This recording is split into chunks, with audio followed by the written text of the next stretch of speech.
na po magsisimula yung mga sinakulo. Nakaabang na po kami lahat dito. Mabagal nga lang ang paglalakad kasi hirap na talaga. Ayan, ang dami namin nag-aabang dito.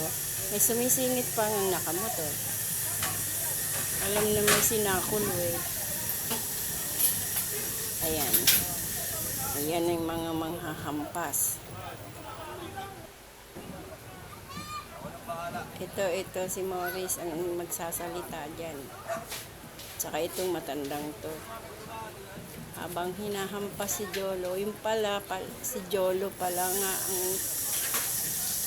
ang nagpasa ng krus. Tinatanong ko kanila kaayik, hindi daw nila alam. Kasi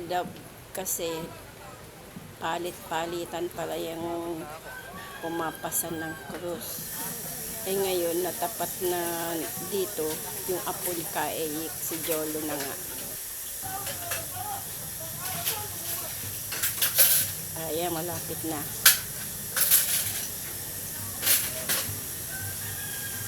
Hindi na kinakaya, talagang bumabagsak na si Jolo. Ayan yung mga tiya. Ayan, hindi na nga ako nakatiis. Lumapit na talaga ako.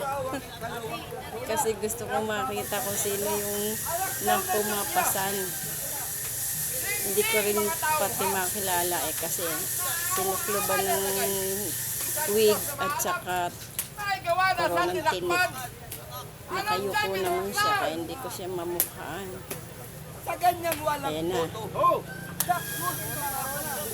Talagang tumatakbo pa ako dyan para mapunan ko siya. So ayan siya. O nilagyan ng tinik. Ngayon, nakita ko yung kakilala ko. Yun nga sabi niya si Jolo na daw yun. Kinikilabutan.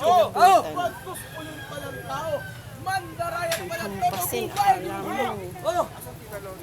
Hindi ka pansin talagang mukha ni Jolo. Si Jolo pa na yan. Ayan na. Babagsak na naman yan. Kawawa talaga. Ayan na. Ang pananalig sa Diyos. Oo, dahil kaisa. Laban sa taong to. Nakakaawa ng tignan. Kaso, yung talaga panatan mo yan. Sa dalawang po, bakal naman ako. Mga tuwiran! Ang ganda mo ulan! Sino yan? Si Jolo, si Jolo. Ayun, tatapos na. Hindi na kami nakatiis. Panoorin. Kaya umuwi na kami. Hindi ko napansin. Bagay, paalis na pati yan. Kaya papalayo na. Kami naman, pauwi na.